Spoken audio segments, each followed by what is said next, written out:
السلام علیکم عزیز ناظرین، بسم اللہ الرحمن الرحیم۔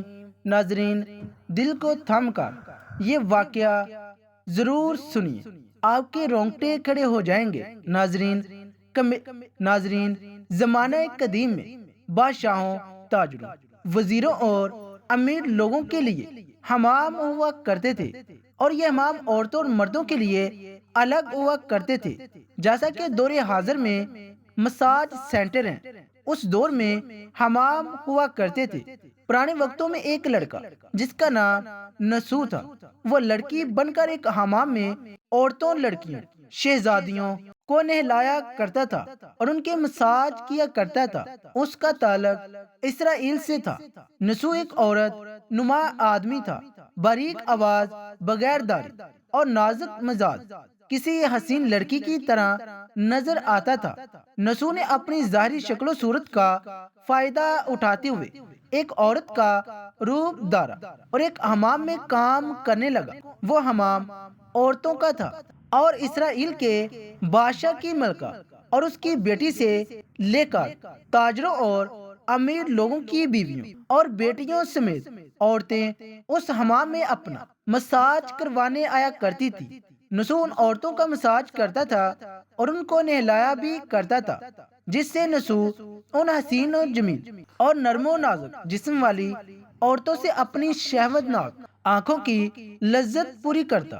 اور نسو یہ کام اتنی مہارت سے کرتا تھا کہ جو عورت ایک مرتبہ نسو سے مساج کروا لیتی، وہ اس کی گرویدہ ہو جاتی اور پھر ہر مرتبہ اس سے ہی مساج کرواتی تھی۔ ان عورتوں میں ملکہ، شہزادی اور دیگر امیر لوگوں کی عورتیں بھی شامل تھیں۔ نسو کی حقیقت کوئی نہ جانتا تھا۔ یہ کام نسو کا ذریعہ معاش بھی تھا۔ وہ اس سے پیسے بھی کماتا تھا اور اس کے ساتھ ساتھ حسین و جمیل عورتوں کے جسموں سے بھی لطف اندوز بھی ہوتا تھا۔ نسو کے ضمیر نے کئی مرتبہ اس کو ملامت کی۔ ضمیر کی ملامت پر نسو توبہ کر لیتا اور اس شیطانی عمل سے دور رہنے کا ارادہ کرتا، لیکن پھر وہ توبہ توڑ دیتا۔ پھر ایک دن بادشاہ کی بیٹی حمام میں ہمیشہ کی طرح نسو سے مساج کروانے گئی۔ مساج کے بعد پتہ چلا کہ شہزادی کا ہیروں سے جڑا ہاتھ نہیں مل رہا۔ شہزادی نے حکم دیا کہ سب کی تلاشی لی جائے۔ نسو اپنا راز فاش ہونے کے ڈر سے ایک جانب جا کر چھپ گیا اور دل میں سوچنے لگا اور کہنے لگا، یا اللہ، مجھے معاف کر دے اور میرا راز رکھ لے۔ میں آئندہ کے بعد اس شیطانی عمل سے توبہ کرتا ہوں۔ ابھی نسو دعا مانگ ہی رہا تھا کہ شہزادی کی آواز آئی کہ نسو کو تلاش کرنا بند کر دو، ہار مل گیا ہے۔ اس کے بعد نسو نم آنکھوں کے ساتھ شہزادی کے پاس آیا اور اجازت طلب کر کے گھر چلا گیا۔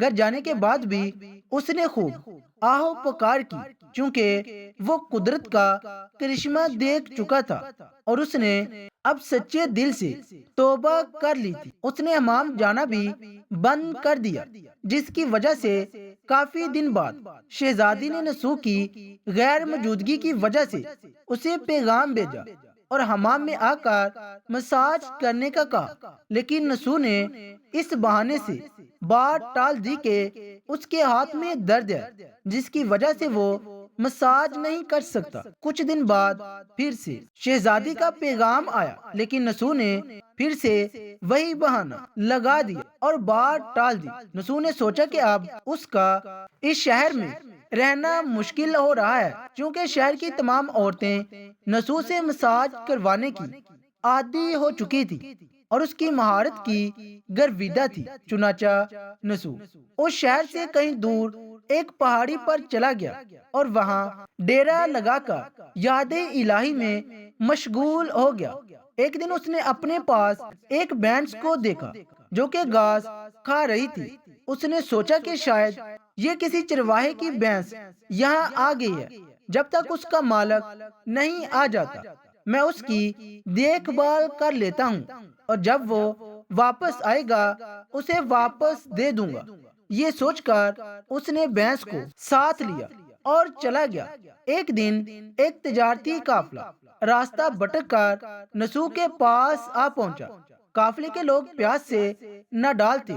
انہوں نے نسو سے پانی طلب کیا تو نسو نے سب کو بھینس کا دودھ پلایا۔ سب نے پیٹ بھر کر دودھ پیا اور نسو سے شہر کا راستہ معلوم کیا تو نسو نے شہر کا قریب ترین راستہ انہیں بتایا۔ نسو کے اس اخلاق پر قافلے والوں نے اسے بہت سارا مال دیا، جسے اس نے وہاں ایک کنواں کھدوا دیا۔ آہستہ آہستہ وہاں لوگ آنے لگے اور گھر بسانے لگے۔ وہاں کے لوگوں کے دلوں میں نسو کا ایک بڑا مقام بن گیا اور نسو کی نیک نامی کے چرچے ہونے لگے، اور یہ چرچے بادشاہ تک بھی پہنچے تو بادشاہ کے دل میں نسو سے ملنے کا اشتیاق پیدا ہوا۔ اس نے نسو کو پیغام بھیجا کہ بادشاہ سلامت تم سے ملنا چاہتے ہیں، لیکن نسو نے یہ کہہ کر انکار کر دیا کہ مجھے بہت سے کام ہوتے ہیں، میں بادشاہ سے نہیں مل سکتا۔ نسو کے انکار پر بادشاہ کو تعجب ہوا، لیکن اس بے نیازی پر اس کے دل میں نسو کو دیکھنے کا مزید اشتیاق پیدا ہوا۔ اس نے کہا کہ اگر نسو یہاں نہیں آ سکتا تو ہم خود نسو سے ملنے چلیں گے۔ چنانچہ بادشاہ اپنے کرندوں کے ساتھ نسو سے ملنے روانہ ہوا۔ قدرت کا کرنا ایسا ہوا کہ جب بادشاہ نے نسو کے علاقے میں قدم رکھا تو قدرت کی طرف سے ملک الموت کو حکم ہوا کہ بادشاہ کی روح قبض کر لی جائے، اور بادشاہ وہاں انتقال کر گیا۔ چونکہ بادشاہ عقیدت مندانہ نسو سے ملنے آ رہا تھا اور رایا بھی نسو کی نیک نامی کی گرویدہ تھی، تو نسو کو بادشاہ کی جگہ تخت نشین کر دیا گیا۔ نسو نے بادشاہ بننے کے بعد اپنے علاقے میں عدل و انصاف کے قوانین بنائے اور ان پر عمل کرنے کے احکامات جاری کیے۔ پھر وہی شہزادی جس کا نسو حمام میں مساج کیا کرتا تھا اور اسے نہلایا کرتا تھا، اسے اس کی شادی کر دی گئی اور وہی ملکہ کے عہدے پر فائز ہو گئی۔ ایک دن نسو اپنے محل میں بیٹھا لوگوں کو نیکی کا درس دے رہا تھا کہ ایک شخص بولا کہ جناب، کچھ سال پہلے میری بھینس گم ہو گئی تھی، میں نے اسے تلاش کرنے کی بہت کوشش کی، لیکن وہ مجھے نہ مل سکی، میری مدد کریں۔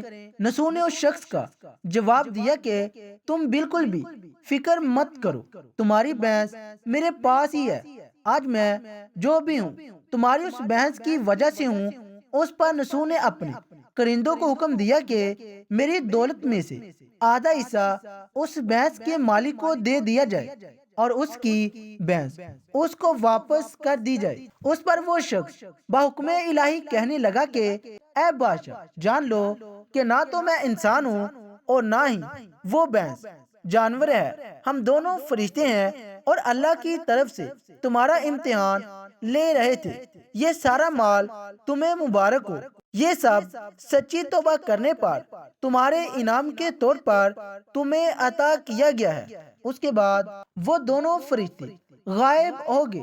نسو نے مال کمانے کے لیے اللہ کا ناپسندیدہ کام منتخب کیا تھا، لیکن جب وہ کام اللہ کے خوف کی وجہ سے چھوڑا تو اللہ نے اسے بادشاہت عطا کر دی۔ حرام طریقے سے لذت لینا چھوڑی تو اللہ نے اس کے نکاح میں شہزادی دے دی۔